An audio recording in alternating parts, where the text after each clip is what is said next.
All right, well, we're gonna talk about feeding our brain, and considering all the work that all of you do and the fact that you're on 24-hour cycles, a lot of the things we're gonna talk about are similar if you were here when we talked about some of the other things that we can do around healthy habits. Feeding our brain, there's gonna be a lot of overlap, but all of these things are gonna be helpful at tackling when you're on a 24-hour cycle, right? So when you work different shifts and you're up for long periods of time, feeding your brain and all of the habits and things we're going to talk about today are super impactful.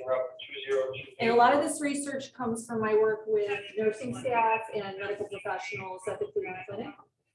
And all of this has been documented and verified through research all across the country. So not just in the US, but all across the world.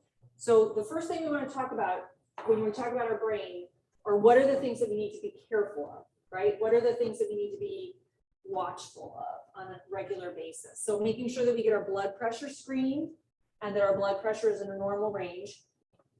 And going back for really long periods of time, we always talk about blood pressure below 120/80. 120/80, 120 is a little bit on the high side for a lot of people. So you want to look at numbers below that. You also want to think in terms of what is your family history? What is your blood pressure normally like? So I normally have low blood pressure. So when I go into a doctor's office and when I first walk in, even though I've worked with medical professionals my whole career, I also have the white coat syndrome. And so my blood pressure is a little high when I walk in, and then they take it again when I'm leaving, when I feel good and they feel good and everything's okay, and my blood pressure is where it belongs. But making sure that you're double checking and always knowing how your blood pressure is doing. The next thing will be blood sugar. Blood sugar. So making sure that our blood sugar, our fasting blood sugar is where it should be. And then cholesterol levels. Cholesterol levels impact, and blood sugar and blood pressure not only impact heart, but they do impact brain.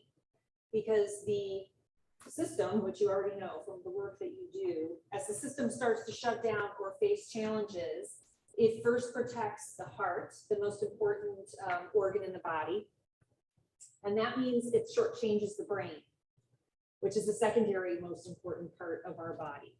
And so making sure that those things are all in line is important. And then making sure that we get check for our mental health, because it's not just a function of our brain, it's how we feel. Our mental and emotional well-being, our experience of life all manifests through our brain.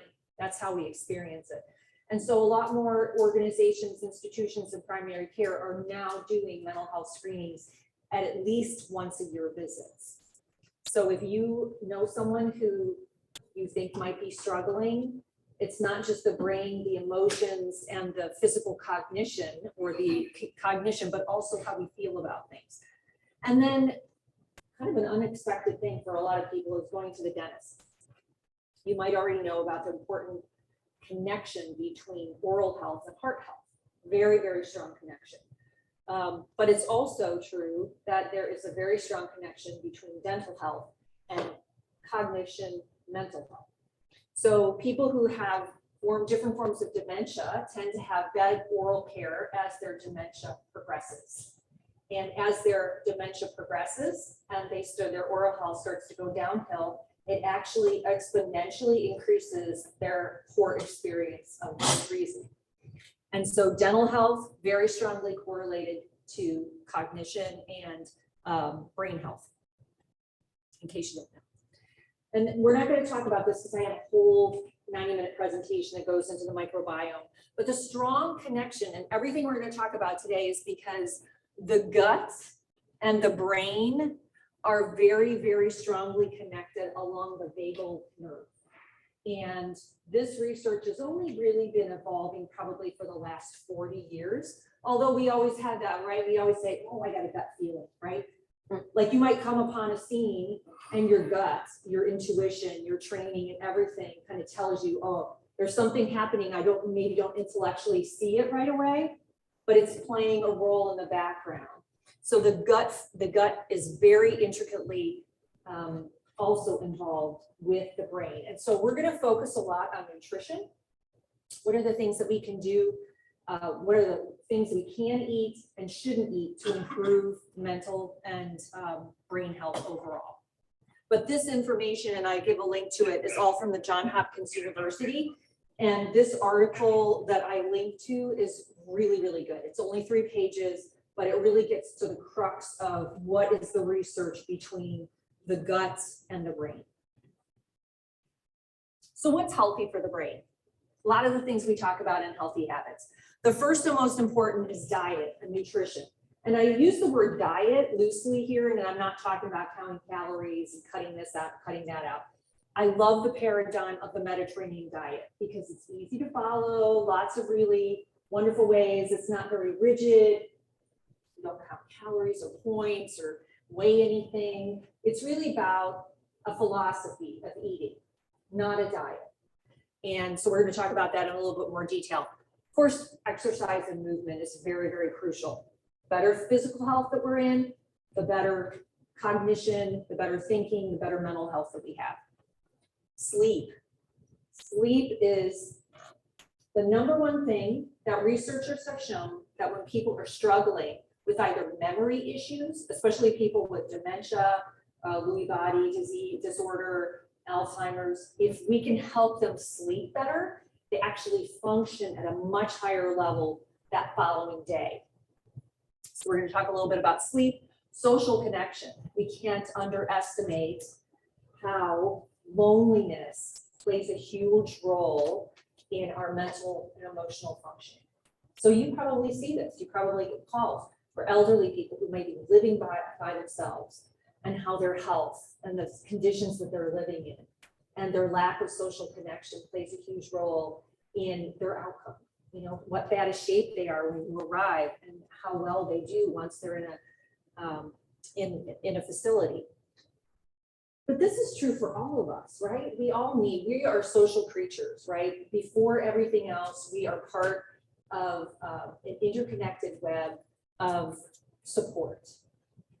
Beyond our family, your coworkers, your city, the people who are there to support you, that nurturing those connections is really important.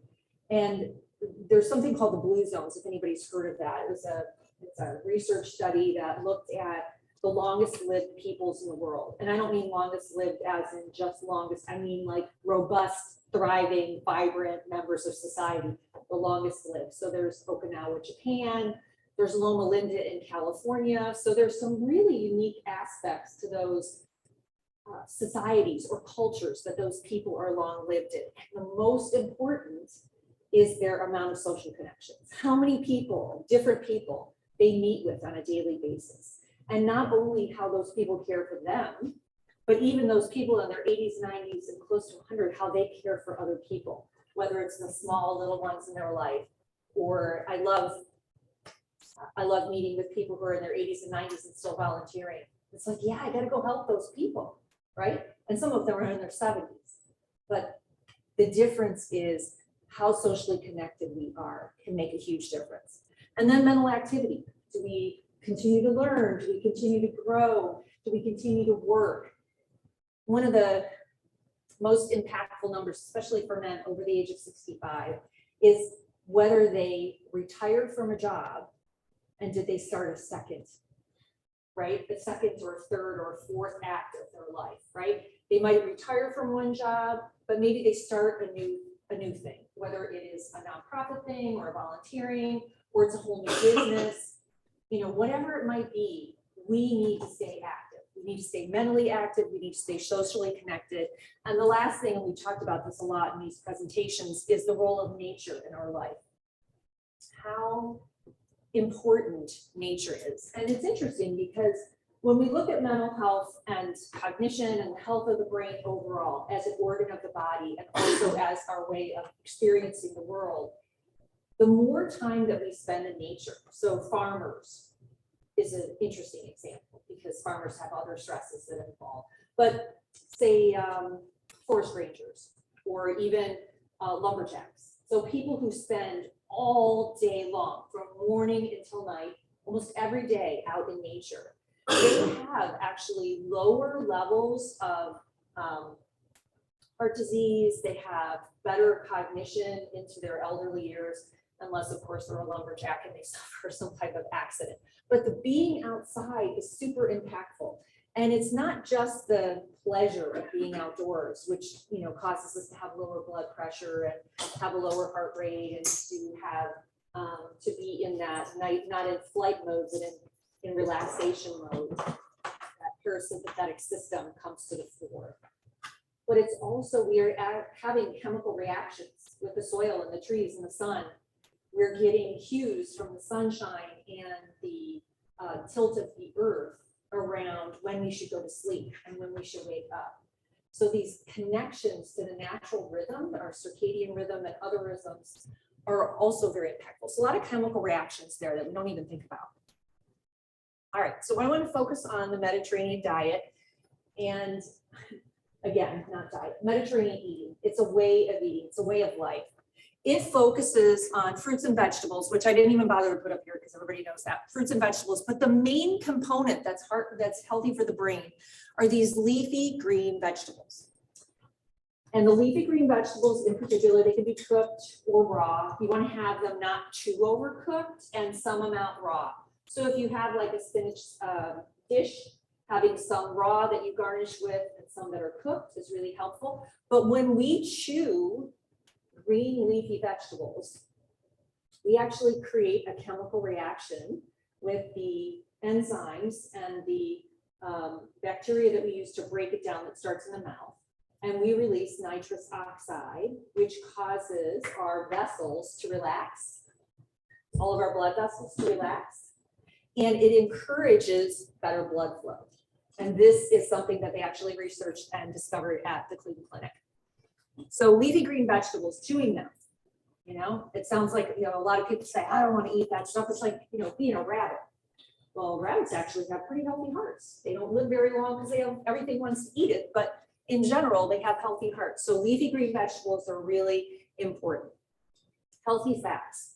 Olives and avocados in particular are two of the really healthiest fats that you can get that are not from animals. So that includes olive oil. But olives, just eating a whole olive, because the whole olive, as opposed to just the olive oil, has the fiber, it has lots of enzymes, it has more nutrition, more value as the original fruit or seed in this case. And then the avocado, which a lot of us like, some people don't. If you don't, that's okay too. But those are two extraordinarily helpful things for the brain. And then lentils, legumes, and nuts. They're just so rich in phytochemicals, they're rich in fiber.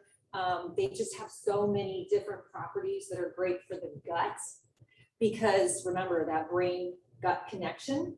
And so lentils, legumes, and nuts really create a great environment for the good bacteria to build in the gut. Better bacteria in the gut, better brain function. Whole grains and seeds, same thing, feeding the gut the what it wants. And then omega-3 fish, in particular salmon, trout, sardines, and mackerel. Very, very much thought of as brain food. Food designed specifically to help us build the brain. Any questions about this? Any questions about anything? Go ahead. Speak up, ask questions. Lots, and I gave you a couple of links to Mediterranean information. Here is kind of like the most researched food items that improve brain health. So I took care of my parents in the last couple of years of their life, and my mom had Alzheimer's. And I was really fortunate. I was working at the Cleveland Clinic at the time and got a lot of really great information. Worked with a brain research center in Las Vegas, and they sent me this list of foods, and I made sure she ate all of these foods every day in at least a little bit of quantity. And my mother had Alzheimer's for probably about 15 years. She lived to be 88. She could still read at the end, but she couldn't identify me. But she still had a better quality of life than most people who have Alzheimer's. I'm not saying that it was totally due to this. She had all of those other things, social support, all of us around her all the time. But these foods, super well researched all over the world. So the first one is blueberries. And we're really fortunate that we live in blueberry heaven here, right? Blueberries grow wild in this area. They are well propagated in this area. They are filled with vitamins and nutrition. they're good for us overall, but they're especially impactful for the brain. And you don't have to worry about getting fresh blueberries if doesn't work and somehow in your life. Frozen blueberries are almost as good, and sometimes they're better, depending on when the blueberries were picked that are at the store and how many chemicals might have been used on them. So blueberries. Number 2 is walnuts, and also walnuts grow in this area as well. So walnuts are good. It's a relatively,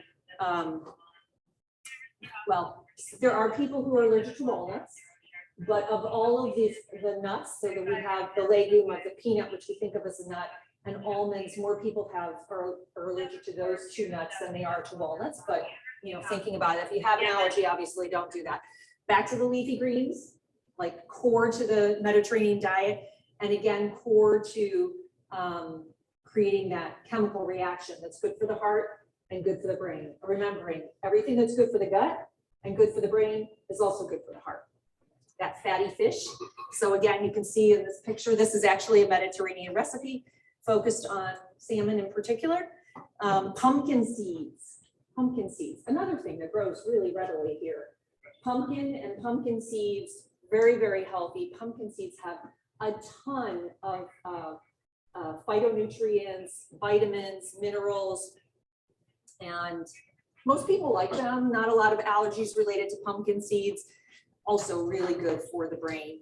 Dark chocolate, so here's a positive one, right? You can have dark chocolate covered walnuts and blueberries, thinking of dessert. So dark chocolate, and you want it to be at least 70% cacao, right? So that is the cocoa bean, right? There's always a little bit of sugar because not many of us have the palate for sugar-free chocolate, but about 70% is what you want for dark chocolate. And flax seeds, great, talking about healthy fats. Flax seeds filled with, again, all of those really great things, good for the gut, good for the heart, good for the brain. Green tea, in particular green tea, coffee, there's some research around coffee and the brain, alcohol in the brain, and black tea. All of those have slightly competing counter studies. So green tea does not. Green tea actually, when we talked about the blue zones in the communities, many of the communities have a tradition around either herbal tea or a green tea. And green tea is shown to be very, very helpful for health overall. Eggs, surprisingly, eggs are considered a brain food. There's some question about this. We used to get the recommendation that if you have high cholesterol, you should eat eggs, but that's not exactly how that works, because that's dietary cholesterol versus internal blood-related cholesterol levels.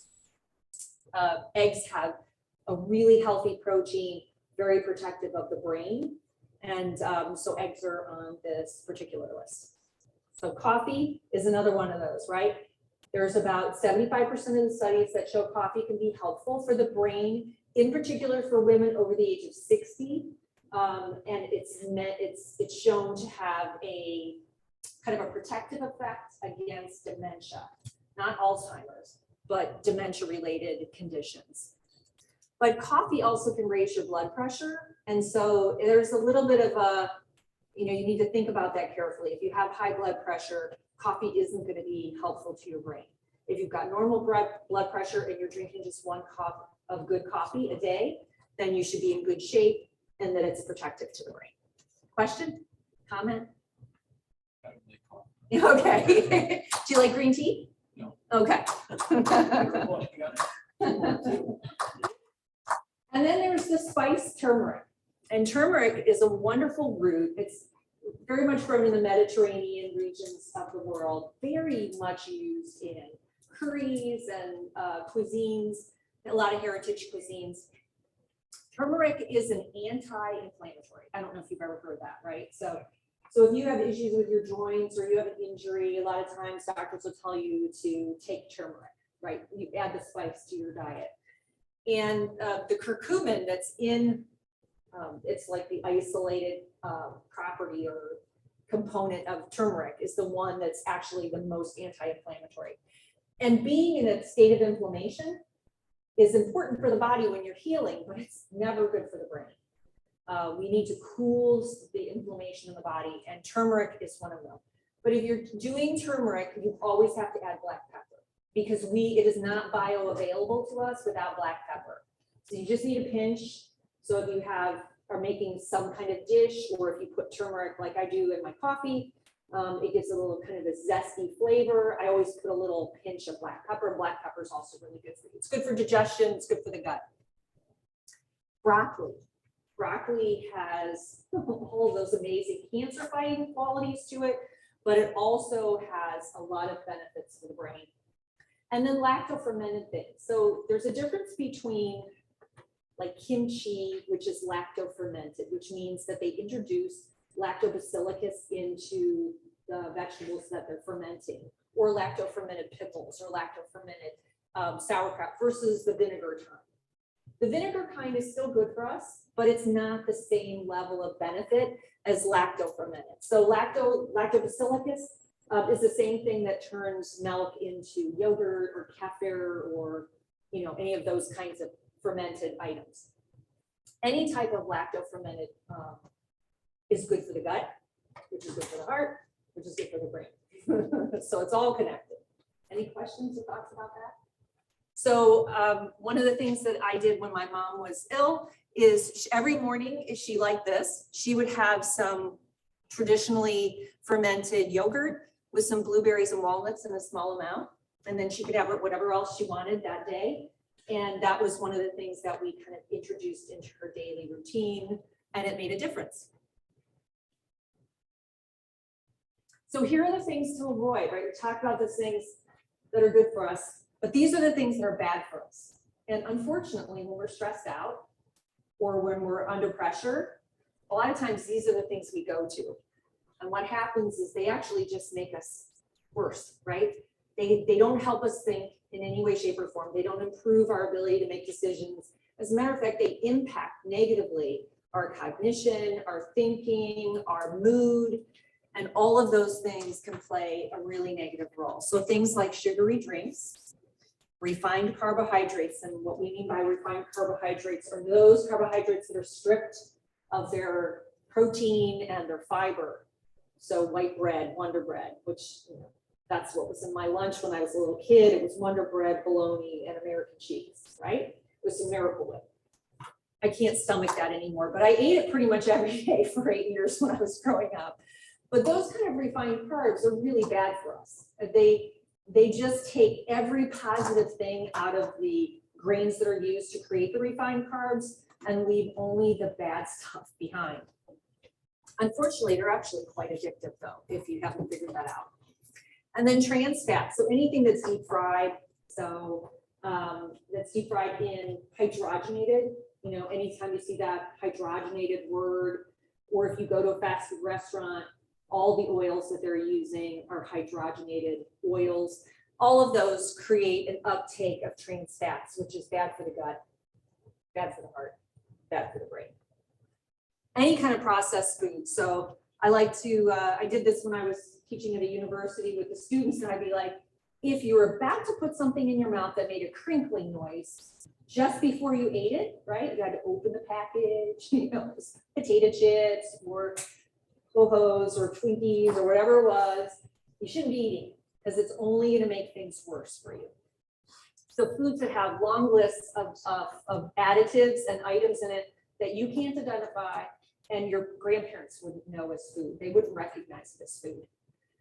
Aspartame, the World Health Organization finally, after 25 years of research, just issued the statement saying that aspartame is cancer causing.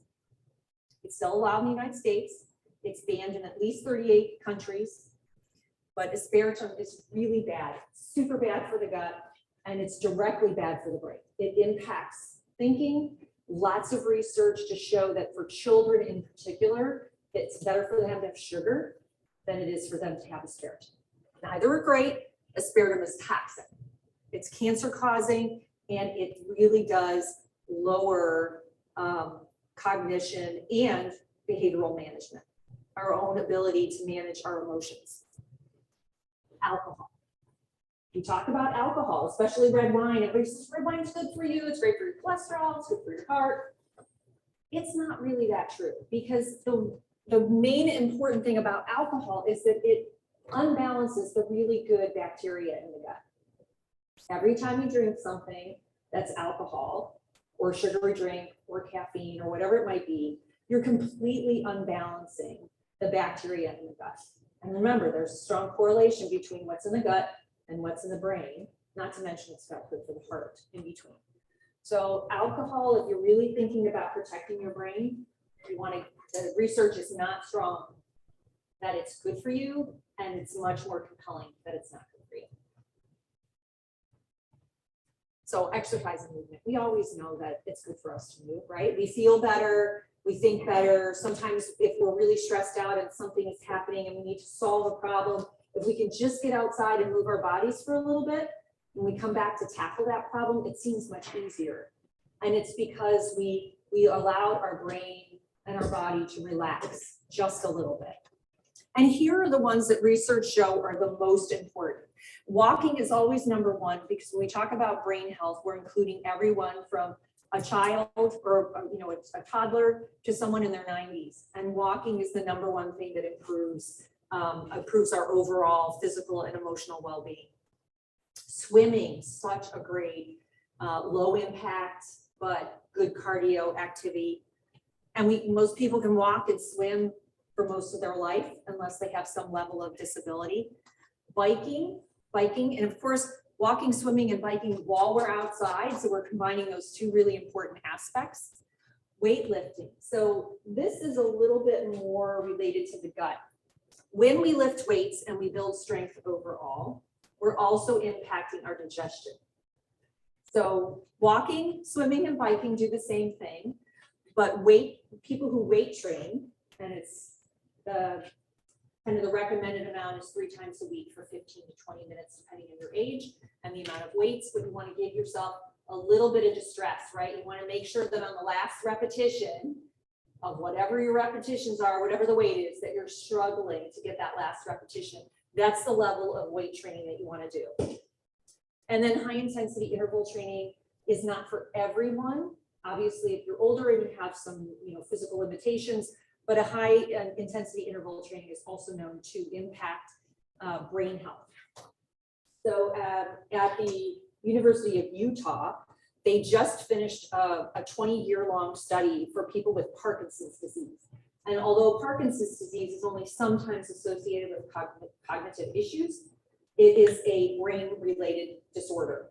And they found that if they got people who had Parkinson's disease, right, and that's a lack of control of your motor things, they would strap them into bicycles, and with an assisted motor and some effort on their part, they would get their bodies moving, right? Their hands, their feet, their legs, or some combination of them.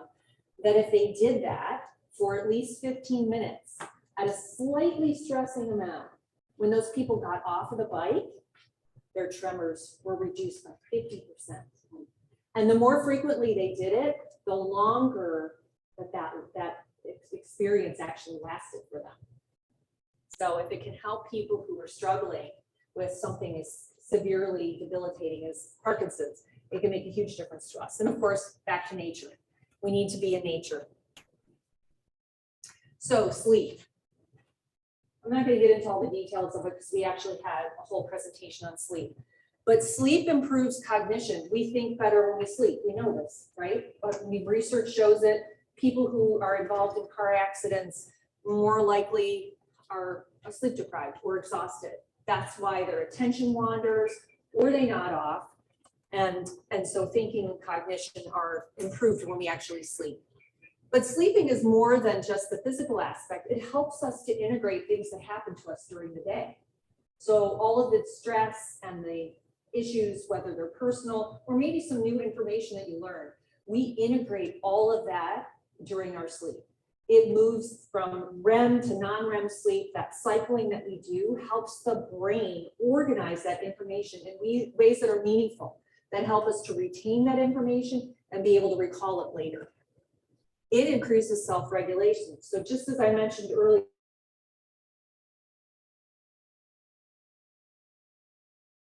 the asparagine with young people, that low sleep actually helps improve our regulation, right? We're a little less aggravated. We're a little less, emotional when we've had some sleep. It lowers inflammation. Inflammation is bad for the brain. So when we lower inflammation because we slept, we're actually improving both the physical and the cognition of the brain. And it lowers our stress hormones. So sleep does all of those amazing, wonderful things, and it makes you look better. So if you see somebody who slept a good 8-9 hours, after you've seen them week after week of not getting good sleep, and then they get 8 hours, you're like, "You're on vacation, you get a facelift, like what's going on with you?" And they're like, "No, I just slept 8 hours." Social connection. So back to this. So we don't even think about it, but the ramifications of COVID and our isolation for a lot of people, we're going to be dealing with for a long time. Our young people, or people our age, as well as our elderly, who were really isolated during COVID in ways that we're not even going to understand. But isolation is debilitating. It is bad for the brain, bad for the heart, bad for the gut, bad for us overall. We are meant to be with each other. We are meant to have support. We're meant to be supported. It makes us feel better. It lowers every risk factor that there is in life if we are socially connected. My parents, who lived well into their, they were both 88 when they passed. They were married 65 years. They had lots and lots of health problems. They both had cancer multiple times. Dad had a heart attack. Mom had Alzheimer's, but they still lived this long life because they were so socially connected to each other, to their friends, to their family, to us, to their kids, their grandkids. And that is a protection that we underrate, and that's very important. I think society in general would benefit from all of us being more socially connected. You'd probably get less calls if people were more socially connected. It increases our resilience, which we know, right? If we're socially connected and we have someone to talk to and someone to always help us gain perspective of situations, we're more likely to find solutions that are positive as opposed to negative, right? To have a better coping skill, like having persistence as opposed to having drink. So social connections increases our resilience. It also improves our mood, right? That connection of having someone be there for us and us being there for someone else, it gives meaning to our life in ways that a lot of people don't even think about. It stimulates our attention, right? If there's a lot of activity and things are somebody's telling us a story over here, and then we're going to go solve a problem over here.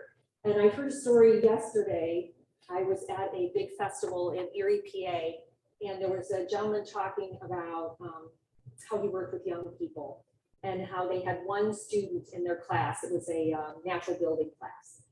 And the student was like 17, almost 18 years old, and he was aging out of foster care. And he was figuring out where he was going to live, how he was going to survive for his last, 6 months of high school before he could go get a full-time job.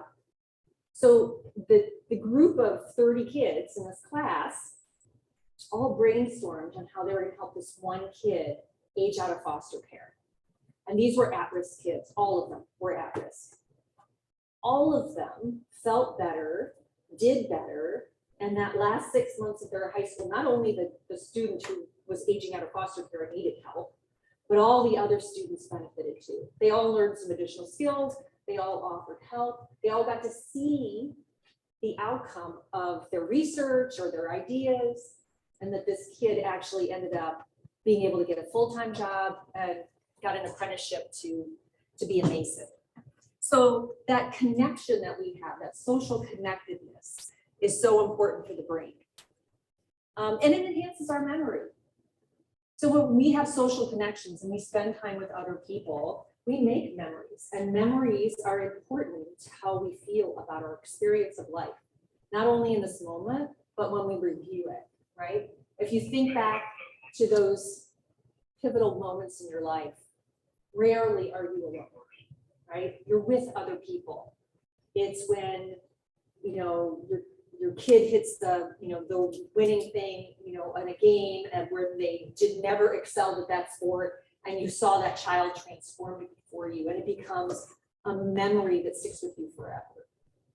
Or when your child is born, or when you hold the hand of your parent when they have their last breath. All of these connections that we have, these memories, are so impactful. And one of the things about some of the brain diseases like Lewy body and dementia and Alzheimer's is that we lose our memories. But the stronger that we make those memories, the more likely we are to hold on to them. My mother's last memory to go was my father, who she'd known for pretty much her entire life. So how do we stay mentally active though? Lots of different ways to do this. When we're working and we're going to school and we've got kids, it's easy to stay mentally active. We have to, that's just the way we cope. But as we get older, or we have a downtime, like when you have empty nest syndrome, like I have, you all of a sudden have these downtimes and you got to figure out how you're going to fill it. Or when somebody retires at 65, then in particular, you got to have that next act. You got to be able to stay mentally active because your quality of life, your thinking, your health, your well-being, everything depends upon it. So reading, learning something new, travel, games, play, and it could be playing games with your kids in the backyard or playing a board game, or it could be playing pickleball, which is like exploded. Two of the people that I coach, they actually both are injured right now from crazy games of pickleball. Math, doing math in your head. My dad used to do that. He was in his 80s and he never finished school because he went into the military during the end of the Second World War. And so he valued the fact that he learned math while he was in the military. And so he would run these things. He was on a destroyer, and there were certain things, algorithms and stuff that he had to learn by heart to make sure everything stayed in the right. And he would constantly say, do this math problem for me over dinner. Okay, yeah, I'm gonna do my algebra for you now, Dad. But those math skills, write something. And I don't mean write it into your phone. I mean, literally take pen in hand or pencil and write on paper. Extremely important. If you haven't done it in a while, I encourage you to do it. Encourage your kids to do it. Encourage the older people in your life to write. Have them write a particular memory. Very impactful for the brain. Paint, draw, even if you're not good at it. Meditate. Meditators, people who meditate on a regular basis, even if they have other risk factors, like they have high blood pressure or they have high blood sugar levels, if they meditate, like social connectedness, it's a skill that provides additional benefit for the brain in particular. Adept meditators have been shown to have greater levels of cognition, greater levels of self-control and self-regulation. And volunteering, the impactfulness. And volunteering is really related to social connection. But volunteering and then doing something that's a little bit outside your comfort zone. So if you spent your whole life as an accountant, say, and now all of a sudden you're volunteering and you're having to write to try to help raise funds, you're learning a whole new skill set. You're doing something that has meaning to it, and you're doing something that you're learning that's new, and you're helping someone. So all of these things kind of come together. So this idea of mental activity is so important, so crucial. And nature, something I emphasize over and over again. The research about getting outside within 1 hour of waking up in the morning is so strong. I mean, there's no research that's showing the opposite. It's all saying that if you get outside within 1 hour of waking up, you'll sleep better at night, you'll feel better emotionally, you'll have better regulation for digestion, right? So it's good for the gut, it's good for the heart, it's good for the brain. So nature lowers our blood pressure. It reduces stress. It reduces anxiety. And if we do reduce stress and anxiety, we know we're improving our brain, right? Because we have less mental energy related to these things that are negative and more bandwidth or cognitive ability that we can offer to other things in our life. It enhances positive feelings. And if we feel good, we tend to make better choices for ourselves. It increases concentration, and concentration is so important, especially in your work. In the moment, under stress, you need to be able to focus. You need to be able to recall your training. You need to be able to pay attention to your environment, and it improves your mental health. So any thoughts so far? I see you guys have to go on another one. Okay. I couldn't tell whether that was like a call to arms or the opening refrain from a death metal song. So all of these things we've talked about are super impactful for the brain. Yeah. Bye, gentlemen. Be safe out there. Here are the resources. You can get this all online afterwards. These are some great links. So here are information from the Mayo Clinic. You can also find them on the Cleveland Clinic. If you look up brain health, Cleveland Clinic has a lot. These are kind of like shorter articles, not a lot of science, lots of detail, right to the nitty gritty of what we can do in our life. Harvard Health relates back to that article that I mentioned about the microbiome, the connection between the brain and the gut. Or I'm sorry, that was John Hopkins, but this is a really good article about how you can eat your way to a better brain. Healthline, also some more food related information. And if you're really interested in that, these are two fantastic books. I spent a lot of time reading, and so The Nourished Brain and This Is Your Brain on Food, really good books about how to feed yourself. It also, both of those don't just rely on food. They do talk about a lot of the other things that we talked about today. So questions, thoughts? We're down to 3. Started out better than last time. We started with 1, it was just you and Nick. Never know when to come in. Yep, absolutely. Gotta go when you gotta go. But all of these things are helpful to remind your guys about, your teams about brain health, heart health, gut health. All of these things are improved by that. Thank you very much. Thank you. Appreciate your time and your attention. You guys be safe out there.